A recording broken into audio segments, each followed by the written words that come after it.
Long term లో బ్యాంకుల కన్నా equities, mutual funds related products మంచి రిటర్న్స్ ఇస్తున్నాయి అని అప్లోడ్ చేసిన వీడియోల ద్వారా తెలుసుకున్న మీరు ఇప్పుడు ఏమాత్రం వాలటిలిటీకి అవకాశం లేకుండా బ్యాంకుల కన్నా మెరుగైన ఆదాయం వచ్చే ఫిక్స్డ్ రిటర్న్ ఇన్వెస్ట్మెంట్స్ కోసం ఎదురు చూస్తూ ఉంటారని తెలుసు. ఈ వీడియోలో మీకోసం అటువంటి ఒక ఇన్స్ట్రుమెంట్ ని ఇంట్రడ్యూస్ చేయడానికి, దాని గురించిన వివరాలు అందించడానికి ప్రయత్నం చేయబోతున్నాను. ఈ ఆప్షన్ పేరు సెక్యూరిటైజ్డ్ డెట్ ఇన్స్ట్రుమెంట్, లేదా బ్రీఫ్ గా చెప్పాలి అంటే SDI. వివేకం సలహాలతో వేల మంది ఇన్వెస్టర్లు స్టాక్స్ లో ఇన్వెస్ట్ చేయటం, అలాగే మంచి పోర్ట్ఫోలియోస్ బిల్డ్ చేసుకోవడంతో పాటు మ్యూచువల్ ఫండ్స్ లో మెరుగైన ప్రాసెస్ ఫాలో అవటం ద్వారా మంచి రిటర్న్స్ సంపాదించడం నేర్చుకున్నారు.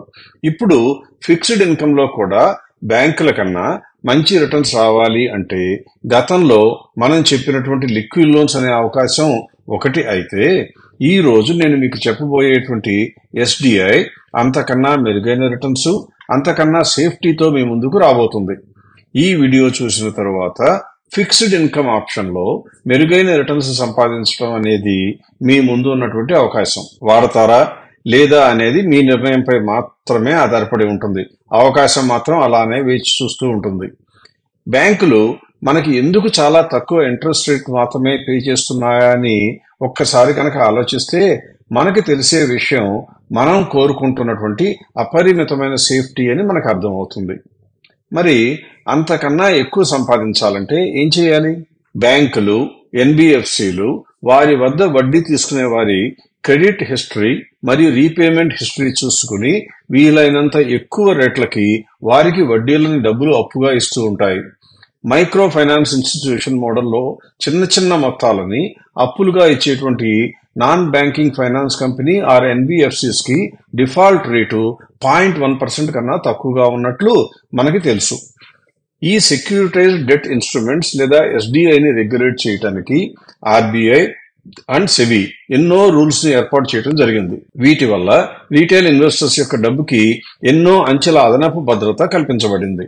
అందువల్ల ఆ సంస్థల నియంత్రణలో పనిచేస్తున్నటువంటి ఈ ఇన్స్ట్రుమెంట్స్ మూలంగా సేఫ్టీ పెరిగి రీటైల్ ఇన్వెస్టర్స్ కి అడిషనల్ గా కూడా ఆదాయం సంపాదించే అవకాశం కల్పించబడింది.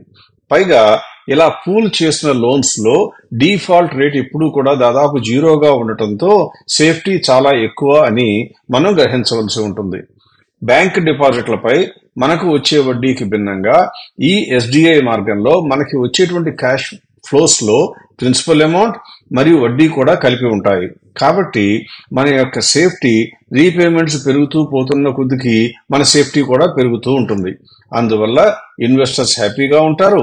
వారి డబ్బు వారికి నిర్ణయించిన సమయంలో వెనక్కి చేరుతూ కూడా ఉంటుంది. ఇవి ఎలా పనిచేస్తాయో తెలుసుకోవటానికి మీరు స్క్రీన్ పైన దృష్టి పెట్టినట్లయితే, మొదటిగా ఒక ప్లాట్ఫామ్ అంటే గ్రిప్ అనేటువంటి సంస్థ ఈ ఫెసిలిటీని రీటైల్ ఇన్వెస్టర్స్ వద్దకు తీసుకురావటం కోసం నాన్ బ్యాంకింగ్ ఫైనాన్స్ కంపెనీలతో మాట్లాడి వారి వద్ద ఉన్నటువంటి లోన్స్ లో కొన్నింటిని పూల్ చేసి వాటన్నింటినీ కూడా ఒక గ్రూప్ గా తయారు చేసి ఆ టోటల్ అమౌంట్ ని కొన్ని భాగాలుగా విభజించి వాటిని యూనిట్లు అని పిలుస్తూ ఆ యూనిట్స్ లో ఇన్వెస్ట్ చేయవలసిందిగా రీటైల్ ఇన్వెస్టర్స్ కి ఆఫర్ ఇస్తుంది.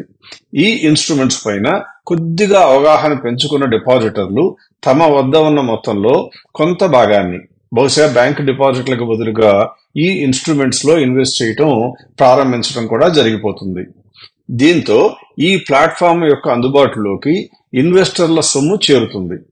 అయితే ఈ ప్లాట్ఫామ్ ఎప్పుడూ కూడా రీటైల్ ఇన్వెస్టర్స్ యొక్క సొమ్ముని అనుభవించడానికి లేదా మిస్యూజ్ చేయడానికి అవకాశం లేకుండా రెగ్యులేటర్లు ఒక ట్రస్ట్ ని క్రియేట్ చేసి ఇన్వెస్టర్స్ టోటల్ అమౌంట్ ని ఆ ట్రస్ట్ యొక్క అధీనంలో ఉంచడం జరుగుతుంది. ఇదే సమయంలో ఈ ప్లాట్ఫారం లో నాన్ బ్యాంకింగ్ ఫైనాన్స్ కంపెనీలతో మాట్లాడి పరస్పర అంగీకారంతో వారి వద్ద ఉన్న లోన్స్ లో మెరుగైన లోన్స్ కొన్నింటిని పూల్ చేసి వాటన్నింటినీ కలిపి ఒక రేటింగ్ ఏజెన్సీకి సమాచారాన్ని అందచేసి ఆ లోన్స్ పైన అప్పటి వరకు అప్పు తీసుకున్న వారు చేస్తున్నటువంటి చెల్లింపులు రెగ్యులర్ గా ఉన్నాయో లేదో చూస్తూ రేటింగ్ ఇవ్వవలసిందిగా కూడా కోరడం జరుగుతుంది. ఈ రేటింగ్ ఏజెన్సీలు ఆ ఇండివిజువల్ లోన్స్ ని అనలైజ్ చేయడమే కాకుండా వారి యొక్క ఫైనాన్షియల్ స్టేటస్ పై దృష్టి పెట్టి భవిష్యత్తులో అంటే ఫ్యూచర్ లో కూడా వారు చెల్లించగలరో లేదో కూడా నిర్ణయించి అలా మొత్తం పూల్ చేసిన లోన్స్ అన్నింటికీ కలిపి ఒక రేటింగ్ అంటూ ఇవ్వడం జరుగుతుంది. మనం ఈ రోజు కవర్ చేస్తున్నటువంటి లోన్ ఎక్స్ అనే ఇన్స్ట్రుమెంట్ BBB రేటింగ్ పొంది ఉంది. అంటే స్టెబిలిటీకి లోటు లేదు అని అర్థంగా భావించాలి. ఇన్వెస్టర్ల మేలు కోరి ఈ ప్లాట్ఫామ్ ఈ సెక్యూరిటీ ఇన్స్ట్రుమెంట్స్ ని లేదా సెక్యూరిటైజ్ డెట్ ఇన్స్ట్రుమెంట్స్ ని ఎక్స్చేంజెస్ లో లిస్టింగ్ కూడా చేస్తుంది. అందువల్ల రీటైల్ ఇన్వెస్టర్స్ ఎప్పుడైనా క్యాష్ అవసరమైతే తమ ఇన్స్ట్రుమెంట్ మొత్తాన్ని ఎక్స్చేంజ్ ద్వారా అమ్ముకోవటానికి వెసులుబాటు ఉంటుంది. ఈ రోజు మనం డిస్కస్ చేయబోయేటువంటి ఇన్స్ట్రుమెంట్స్ యొక్క ఒరిజినల్ ప్రమోటర్ కీర్తన ఫైనాన్సర్ ప్రైవేట్ లిమిటెడ్. అంటే తెలుగు వారైనటువంటి పద్మజారెడ్డి గారు గతంలో స్పందన స్ఫూర్తికి ఒక ప్రమోటర్. ఈ కంపెనీ ఆధ్వర్యంలో లేదా ఈ కంపెనీ యొక్క అందుబాటులో 740 కోట్ల వరకు మైక్రో ఫైనాన్స్ లోన్స్ ఇచ్చి ఉండగా అందులో 20 కోట్ల విలువైన 2480 మందికి చెందిన లోన్స్ ని పోగు చేసి ఈ ప్లాట్ఫామ్ ద్వారా SDI క్రియేట్ చేయడం జరిగింది. ఇప్పటి వరకు ఈ లోన్స్ లో ఉన్న డిఫాల్ట్ రేటు 0.01% మాత్రమే. 20 కోట్ల మొత్తాన్ని వారు కోరుతున్నప్పటికీ 22 కోట్ల విలువైనటువంటి లోన్స్ ని ట్రస్ట్ కి ట్రాన్స్ఫర్ చేయవలసిన బాధ్యత వారిపై ఉంటుంది. దానికి అదనంగా వారు ఇంకొక 5% క్యాష్ సెక్యూరిటీగా బ్యాంకు గ్యారంటీ రూపంలో కూడా ఇవ్వవలసి ఉంటుంది. మనతో అగ్రీ అయిన వడ్డీ రేటు 13% అయినా వారికి వారి లోన్లపై వచ్చే వడ్డీ ఎక్కువగా ఉంటుంది కాబట్టి ఆ మొత్తం కూడా లోన్స్ ట్రాన్స్ఫర్ చేశారు కాబట్టి వడ్డీ కూడా ట్రస్ట్ కి చేరుతూ ఉంటుంది. అందువల్ల ఇంకొక 15.5% అడిషనల్ ఇంట్రెస్ట్ మనకి సెక్యూరిటీగా వస్తూ ఉంటుంది. అంటే 20 కోట్ల మొత్తం కీర్తనకి చెల్లిస్తే అందులో మనకి సెక్యూరిటీగా వచ్చే అమౌంట్ 23 కోట్ల వరకు ఉంటుంది. దానికి అదనంగా ప్రతి నెల వసూలు అయ్యేటువంటి అదనపు వడ్డీ కూడా చేరుతూ ఉంటుంది. ఈ 20 కోట్లు మొత్తం కూడా దాదాపు 17 నెలల కాలంలో అంటే వాటితో మొదలు పెడితే 17 నెలల కాలంలో అసలు ప్లస్ వడ్డీ కూడా తిరిగి చెల్లింపబడుతుంది. అంటే ఇన్వెస్టర్లు డబ్బు డ్రా చేయాలి అనుకోకపోయినా 17 months లో మన ఇన్వెస్ట్మెంట్ ప్లస్ మనకి రావాల్సినటువంటి ఇంట్రెస్ట్ కూడా మనకి చేరిపోతుంది. ఈ ఇన్స్ట్రుమెంట్స్ వల్ల ఇన్వెస్టర్లకి బ్యాంక్ డిపాజిట్లతో పోలిస్తే ఎక్కువ రిటర్న్స్ రావటం ఆటోమేటిక్ గా జరుగుతూ ఉంటుంది. అలాగే తమ యొక్క ఫిక్స్డ్ ఇన్వెస్ట్మెంట్ ఆప్షన్స్ కూడా కొంతవరకు డైవర్సిఫై చేసుకునే అవకాశం కల్పించబడుతుంది. ఒకటి కన్నా ఎక్కువ మార్గాల్లో కనుక ఫిక్స్డ్ ఇన్కమ్ ఆప్షన్స్ ను కూడా ఏర్పాటు చేసుకోవడం వల్ల రీటైల్ ఇన్వెస్టర్స్ కి రిస్క్ కొద్దిగా తగ్గడం జరుగుతుంది. అన్నింటినీ మించి బ్యాంక్ డిపాజిట్లలో లాగా క్యాన్సిల్ చేసినప్పుడు పెనాల్టీ వంటివి విధించడం జరగదు కాబట్టి లిక్విడిటీ కోరిన వెంటనే ఎక్స్చేంజ్ లో అమ్ముకోవటానికి అవకాశం ఉంటుంది. కాబట్టి ఇన్వెస్టర్లకి లాభదాయకంగా ఉండటానికి మంచి అవకాశం ఇందులో ఉంటుంది చెప్పొచ్చు. ఇప్పుడు ఈ సెక్యూరిటైజ్ డెట్ ఇన్స్ట్రుమెంట్ చేసే ప్రాసెస్ ఎలా ఉంటుందో కూడా తెలుసుకుందాం. ఇన్వెస్టర్స్ నుంచి pan card, Aadhaar card, cancel cheque, client master list of your demat account, email, phone number తీసుకున్న తర్వాత ఇన్వెస్టర్స్ ని ఆన్లైన్ లో ఆన్బోర్డ్ చేయడం జరుగుతుంది. అలా ఆన్బోర్డ్ కాబడిన ఇన్వెస్టర్లు ఈ ఇన్స్ట్రుమెంట్స్ లో ఇన్వెస్ట్ చేయడానికి ఎలిజిబుల్ అవుతారు. ఎవరి కెపాసిటీని బట్టి వారు ఎన్ని యూనిట్లు కొనుక్కోవాలనుకుంటే వాటికి సరిపడా మొత్తాన్ని ట్రాన్స్ఫర్ చేయడం జరుగుతుంది. ఒక్కసారి అమౌంట్ ట్రాన్స్ఫర్ అవ్వగానే వారికి యూనిట్స్ అలాట్ కాబడి ఆ యూనిట్స్ వారి యొక్క తెలియజేసినటువంటి డిమాట్ అకౌంట్ లోకి క్రెడిట్ చేయడం కూడా జరిగిపోతుంది. ఒకసారి యూనిట్స్ కనుక మీకు అలాట్ అయితే ఆ తరువాత నుండి ప్రతి మంత్ కూడా క్యాష్ ఫ్లోస్ ఆ డిమాట్ అకౌంట్ లో మీరు తెలియజేసినటువంటి బ్యాంక్ అకౌంట్ కి ఆటోమేటిక్ గా క్రెడిట్ కావటం మొదలవుతుంది. ఇక్కడ మళ్ళీ చెప్తున్నాను, ప్రధానంగా గుర్తుంచుకోవాల్సినటువంటి అంశం మీకు క్రెడిట్ అయ్యే క్యాష్ ఫ్లోస్ లో కొంత ప్రిన్సిపల్ గాను అంటే కొంత అసలుగాను కొంత మొత్తం రావాల్సిన వడ్డీగాను ఉంటుందని గమనించాలి. అంతే తప్ప మనకు వచ్చిన మొత్తం కూడా మన ఆదాయంగా ఫీల్ అవటం తప్పు అని గమనించాలి. మనం ఇచ్చిన డబ్బు తిరిగి ఇచ్చేది కొంత, మనకు రావాల్సిన వడ్డీ కొంత అని గుర్తుంచుకోవటం కంపల్సరీ అని గుర్తుంచుకోండి.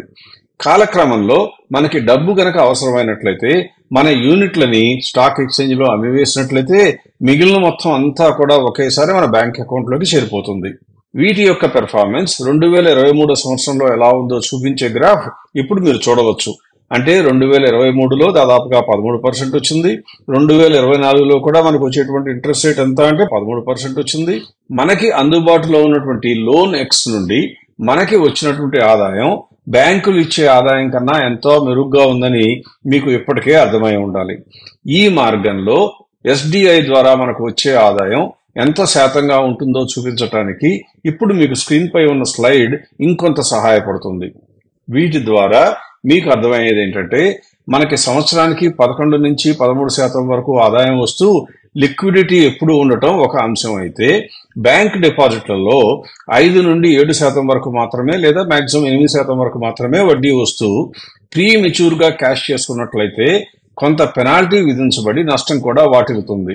కాబట్టి వాటి యొక్క లిక్విడిటీని లో అని చెప్పడం జరిగింది.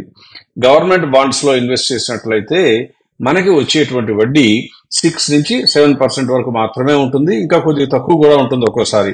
వీటికి భిన్నంగా కార్పొరేట్ బాండ్స్ లో కనుక ఇన్వెస్ట్ చేసినట్లయితే మన మనీ మొత్తం ఒకే కంపెనీకి ఇవ్వబడుతుంది కాబట్టి రిస్క్ పెరుగుతుంది. అంటే ఆ కంపెనీ డిఫాల్ట్ అయితే మన మొత్తం అమౌంట్ కూడా మిస్ అయిపోతుంది.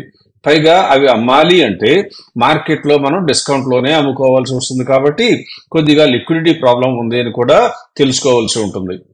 చివరిగా మనం వీటిని ఎందుకు కన్సిడర్ చేయవచ్చో బ్రీఫ్ గా చెప్పాలి అంటే, మొట్టమొదటిది స్టేబుల్ గా రిటర్న్స్ వస్తూ ఉంటాయి. లోన్స్ తీసుకున్నటువంటి బారోవర్స్ వారి యొక్క ఈఎంఐని పే చేస్తూ ఉంటారు కాబట్టి ప్రతి నెల మనకి తప్పకుండా కొంత అమౌంట్ ప్రిన్సిపల్ గాను కొంత అమౌంట్ ఇంట్రెస్ట్ గాను వస్తూ ఉంటుంది. మనకి వచ్చే ఇంట్రెస్ట్ పోర్షన్ పైన మాత్రమే ఇన్కమ్ ట్యాక్స్ అనేది పే చేయవలసి ఉంటుంది. అది కూడా మన యొక్క ఇన్కమ్ ఆ ట్యాక్స్ లెవెల్ కన్నా ఎక్కువ ఉన్నప్పుడు మాత్రమే, లేకపోతే అదంతా కూడా ట్యాక్స్ ఫ్రీగానే చెప్పుకోవచ్చు మనం. రెండవ లాభం, మన యొక్క ఫిక్స్డ్ ఇన్కమ్ ఇన్వెస్ట్మెంట్స్ కూడా కొద్దిగా డైవర్సిఫై కాబడతాయి కాబట్టి ఓవరాల్ గా మన ఫిక్స్డ్ ఇన్కమ్ ఇన్వెస్ట్మెంట్స్ యొక్క రిస్క్ తగ్గుతుంది. మూడవ లాభం, మిగతా వాటికి భిన్నంగా అంటే బ్యాంకులో వేసే ఫిక్స్డ్ డిపాజిట్లు సెక్యూర్ అని మనం భావించినా దానికి గ్యారంటీ 5 లక్షల వరకే ఉంటుంది అని RBI క్లియర్ గా ఎన్నోసార్లు డిక్లేర్ చేస్తూ ఉంటుంది. వాటికి భిన్నంగా ఈ ఇన్స్ట్రుమెంట్స్ లో మన టోటల్ అమౌంట్ కి సెక్యూరిటీ ఎఫెక్ట్ ఉంటుంది. అలాగే డిఫాల్ట్ కి ఛాన్స్ చాలా తక్కువ ఉంటుంది.